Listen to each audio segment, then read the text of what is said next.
Good morning again, and good morning to those of you who are streaming with us. As I said at the outset, what I'm about to say is the annual State of the Church address, and with it, it marks the 261st year of St. Mark's Church in New Canaan, Connecticut. It wasn't St. Mark's Episcopal Church in New Canaan, Connecticut, because the church predates the Episcopal Church by some 20-some years. And I just want to pause there for 1 second. 261 years. So this is an extraordinary thing if you think about it. I mean, it's a manifestation of God, because there's no way that any kind of little club of people that somehow were not vivified by the Spirit of God could have made it 261 years.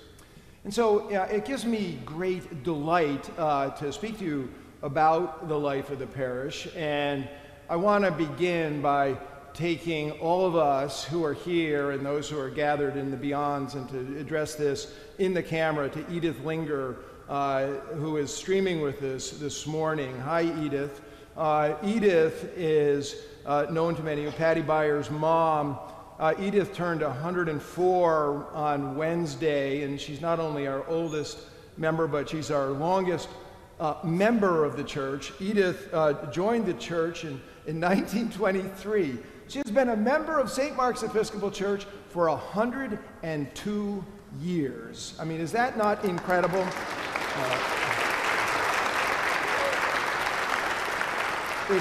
It's inconceivable, really, and she has seen so many seasons of church life, seasons in our country in the 102 years. And today we also gather, in a little bit, to say thanks to you, Stan, our senior warden who is retiring from that post. Stan is finishing up a 6-year tenure as senior warden, and we're going to be giving him a vestry commendation in a bit. But Stan also has seen the church through so many seasons, not just in his 30 years here, but in his 6 years of leadership. And so, the book of Ecclesiastes says, for everything there is a season. And we have been through some seasons. So there was the season when Stan became senior warden, and that was before the pandemic. And then there was the season of the pandemic. And I liken the pandemic to big wave surfing for parish life. And it was a time when everything shut down and a whole new thing started up. And then after the pandemic waned, we found ourselves at a time in a new season, and that new season was marked by trying to surf in cross currents, which is a very, very difficult thing to do, and it was marked by a kind of fluidity of parish life. We didn't know who was coming back to church because people had been told to stay away for so long. There was lack of clarity about funding.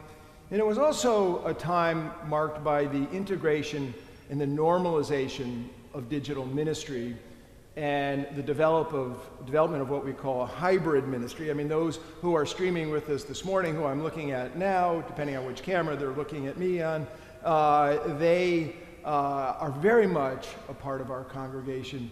The people who respond to the Revved Up for Sunday podcast are very much a part of our ministry, and the daily morning prayer group, which represents people from throughout the country who have some connection to St. Mark's, very much a part of our life together. And we saw during this time that the impact of the local church, the local church ministry, as we used to understand, now extends way beyond the boundaries of what we used to consider a parish, in the English sense of the word, as a boundary. And now we're really in a new season, and we're in a new season in our country, we're in a new season in our church, and I don't have a name for it, but we are there. And I think you would all agree with me that in our country, the new season is marked by a time when we as a country are more emotionally charged. There's a certain rawness in our country, and polarization and division. I sometimes think of it as though the country has an autoimmune disease in which the body attacks itself. We now in a culture of attacking, and the civility that many of us grew up with is a thing of the past. And we also have the regularization of mental health issues felt across many generations in our church, in our country. And so for many of you, the people of St. Mark's, St. Mark's has been, in some sense, the opposite of what's happening in the world, the culture, and we see that in the embrace of grace that often happens when people of the parish come together. And this is an embrace that seems to convey more than a warm welcome, as though you went cheers and you went into your local pub, that the embrace of grace involves some connectivity of the divine spirit. And we speak of a community of love in a broken world, and a palpable sense of connection, which is particularly important as we read about isolation being a pandemic in our country. And there's no doubt that one of the things that we have together is a shared endeavor to do good in the world and to be more alive in Christ, spiritual renewal, and to have a refuge in a safe place, in a place of joy. The gospel is joyous. Jesus said he came, taught us these things that his joy might be in us. And in 2024, the parish flourished, and I'll just give you a few indicators for that. As many of you who are regulars know, we've been energized by a constant flow of new people coming in our doors and also in our digital portals. And everybody who comes in our door is an incredible gift to us. It's like building a bonfire of love, and they come in and they bring their presence and their devotion, and we burn more warmly. And remembering John Wesley, who said his heart was strangely warmed, it strangely warms our heart. And Jesus blessed children, and we're blessed by children. He said, "Let the little children come to me." And many little children are coming to Jesus through the ministry of St. Mark's. Many of you know Jan Maines, who is the director of our church school. She was in New York City about a month ago. Her grandson was being baptized in an Episcopal church, and the rector of the church said to Jan, Jan, where do you go to church? And she said, I go to St. Mark's in New Canaan. And the rector said, that's the church with all the kids. And now, Jan is so humble, she didn't say anything. I would have said, you're telling me, but anyway, I don't have Jan's humility. But just so you will know that we have an average of 50 kids on a Sunday, sometimes as many as 70. We have 20 plus kids every Sunday in childcare, and the world's greatest Christmas pageant had over 100 kids in it. And we have a phenomenal preschool. It's easier to get into Oxford than it is to get into our preschool. And we are also so spiritualized by our soul-moving music. I know Ned and his crew back there, we give thanks for them all. You may or may not know this, that Ned is a renowned maestro. You can hear it. And our choir that works so hard produces inspiring and sometimes sublime music, and the youth choirs are just the best they've been, and more people coming to church just to hear the music. We're also more spiritually engaged. More and more people in the parish and beyond are more engaged with the Spirit in their lives. We say in our mission statement to go and make disciples who live a deeper life in Christ. This is the touch, and it's a very beautiful thing. So for instance, if we want to take an indicator of this, like on YouTube, the hours watched is up 86% from last year. That's Rob, our digital missioner. He said it's nearly 13,000 hours, and I said, oh my gosh, how do I make sense out of that? And he said, well, it's 539 24 hours a day, up from 300 the year before. And the same thing is true for people who just listen to the pod. Now, what this is fully showing to us is that church is not just a Sunday thing I mean, if you grew up in a Protestant denomination, you might have known the church was Sundays and then Wednesdays, and if you grew up a Catholic, you know, there was Sundays and 7 o'clock Mass in the morning. But the spiritual content of the parish is consumed 24 hours, 7 days a week, you know, in New Canaan and Norwalk and throughout the country and sometimes even beyond that in the world. And another indicator of the vitality of the parish is that pledging and giving resources to the ministry is way up. There's been a quantum leap in that, and it's so exciting, and we're so close to our goals, and it makes an enormous difference in the life of the ministry to have us funded to do the work that we collectively set out to do. And I'm thankful to all of you who have participated in it, and I invite the rest of you who have not, and thankful to Nancy Walton, the Director of Stewardship and Development, and her phenomenal committee. And you're going to hear more about that at the annual meeting where our junior warden and future senior warden, Jana Prill, will speak to all of this. Now, it's not possible for me to summarize the life of the body and all that happened, but I just want to touch on a few things, and I'm going to kind of do it at fast forward here. But so we have a steady interest in the youth group and a great youth mission trip to South Carolina, and Mondays with Merton, phenomenal, and that's coming back in Lent. The world's greatest coffee hour. We have a new website that reflects who we are. We had a phenomenal Mayfair, great leadership, great volunteer, great everything. We have daily pastoral care and incredibly moving civil rights pilgrimage. We're about to go on a pilgrimage to France with the Maestro, the Gospel Garden, the Laundry Love. There's liturgical ministries and guilds and flowers, and Francis the Pastoral Pup, who alone could have a whole service dedicated to capital projects, Sunday services, funerals, baptisms, the vestry, and we balance the budget. So all good, and you'll hear more about that from Tim Dan. And the reason it works is there is a phenomenal synergy of all the pieces of the body working together. I mean, this is literally right out of St. Paul's letter, first letter to the Corinthians, where he's talking about the body. So if you want to think about how it is that we work, it's a hybrid organization, but the heart and soul of the organization is the Holy Spirit. And we have a very strong congregation. We have very strong lay ministries. I mean, Mayfair, the Community of Hope. We have very strong lay leadership. We have a great staff. We have 3 clergy. Pause. Speaking of the 3 clergy. So, Reverend Elizabeth has been with us for 6.5 years. She doesn't know this is coming because I sent her something, but I didn't include this, Elizabeth.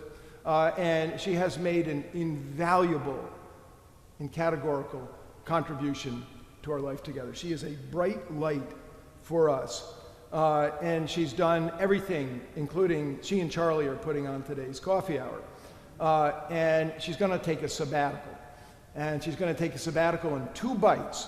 And bite number 1 begins at 1 o'clock today. So if you want her ear, you've got till 1 o'clock. And then she'll be back in Lent, and then when she and Charlie can get together, they'll take the 2nd bite over the summer. So, back to the body. We're like any body, right? We have limits, we have challenges, and we have weaknesses. So one of those, there's some stuff with infrastructure.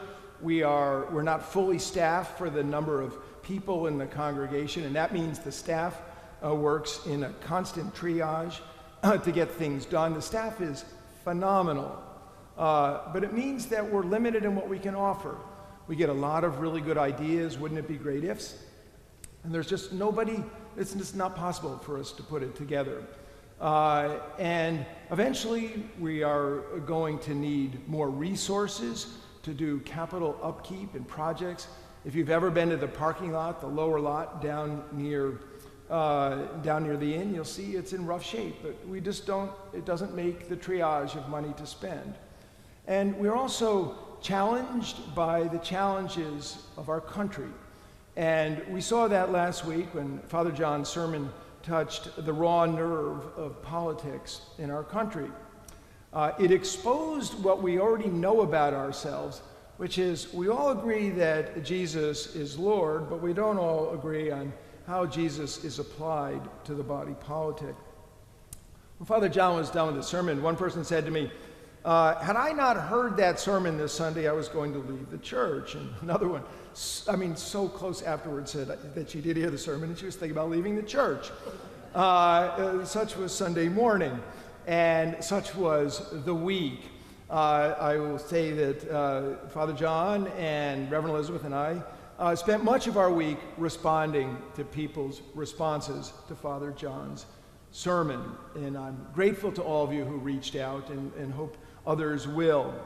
Now, I want you to know, super important for you to know, and Father John said this in his sermon, that Father John and Reverend Elizabeth and I stand with those who took issue with Father John's sermon, and that we hear you, and we hear you with love. I know it sounds super cheesy, but it's incredibly true. Everybody who reached out to me, I just want you to know I understand, and I was heavy-hearted in love for people's pain. And for some, there was a fear that the St. Marks that they know and love is gone, that had been violated. And I can assure you that is not the case. St. Mark's is St. Mark's. The parish that you know and love hasn't gone anywhere. And we also spend time in the week standing with those who were thankful and grateful to Father John for saying things that they believe need to be spoken as a prophet speaks truth to power.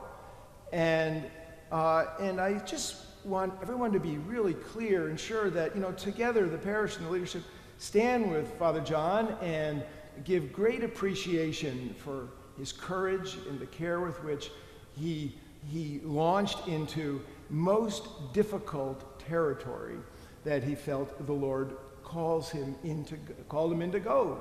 And for those of you who are concerned that the boat rocked, we're okay here. Everybody is fine.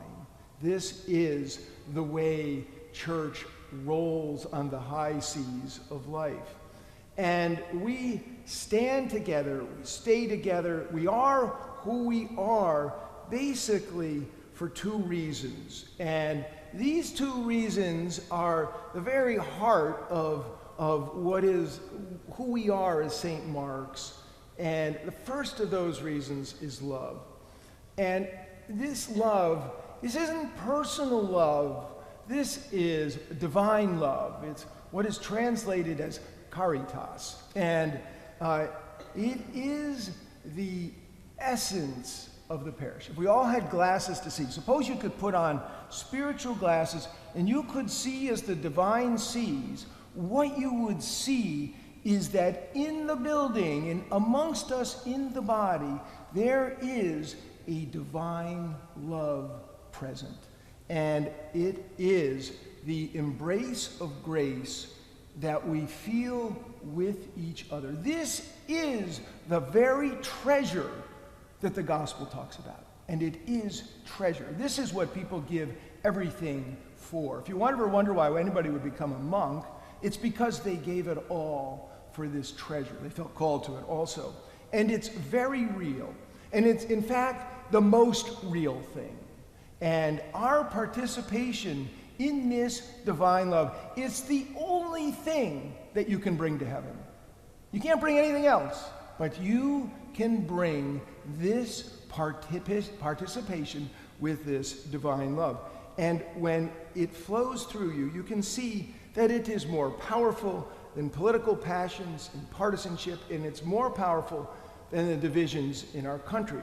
And if you have any questions about that, just take a look at the life of Francis of Assisi, the great lover of all. The very spirit that flowed through St. Francis is in you, and it's in all of us. And this is what makes us who we are, is this divine love. And I have to tell you, it's super fun. It's joyful. It is really joyful, because when you get in the flow of it, you realize that you actually love this person. It means absolutely, it's bonkers, but it is true. And that is the essence of the parish. And the second thing is the thing that keeps us bound together on the high seas of sermons that you might like or might not like, is that we are bound in spiritual communion. The late Bishop Grine, our former bishop in residence, used to say, when it comes to communion, we are what we eat. We are communion. Now, an example of this communion, I'll just make it personal. I don't always agree with what comes out of the national church. Sometimes I see things and I just go, oh, and I don't always agree with my bishop. But I never, ever, for a millisecond, feel out of communion with any of these people. It's because communion is a spiritual reality. We are bound together. Again, if we had the eyes to see, and someday we will have the eyes to see, we would see that we are knit together in the Spirit. And it's a gift. It's nothing we did. But if you live in the knit togetherness, it changes everything. It makes your life so much different. If you live isolated by yourself, outside of the love, you live outside of the communion, you're on your own. But when you live together in communion and love, you're never on your own. You're not only with others, but you are with the Spirit. And we're going to sing about this. The maestro suggested this, and I love it. Instead of an offertory anthem, we are going to sing, I Come With Joy to Meet My Lord, before we have communion. And so to finish up, I just to encourage that you all rejoice, regardless of the storms on the sea. You know, we talk about theophanies. We spend a lot of time studying the Bible, and we think of theophanies, theophany means manifestation of God, and we think of Moses on Mount Sinai with thunder and lightning, but St. Mark's and your participation in it is a manifestation of God too. It's just a more plebeian one, right? It's a manifestation in the people and of the people. And without this divine energy, there is nothing here. Nothing. There's no way. There's nothing here. There's no building. There's no people. But with this divine energy that we share, we find that there is so much here, that it is literally impossible for me to sum it up in the State of the Union address. So, God bless you. Peace be with you. I just love you. And part of the reason I love you is because together, all of us, Father John, Reverend Elizabeth, who's going to take a month off and try to forget us, all of us together are people of divine love and divine life. And it is a most beautiful thing.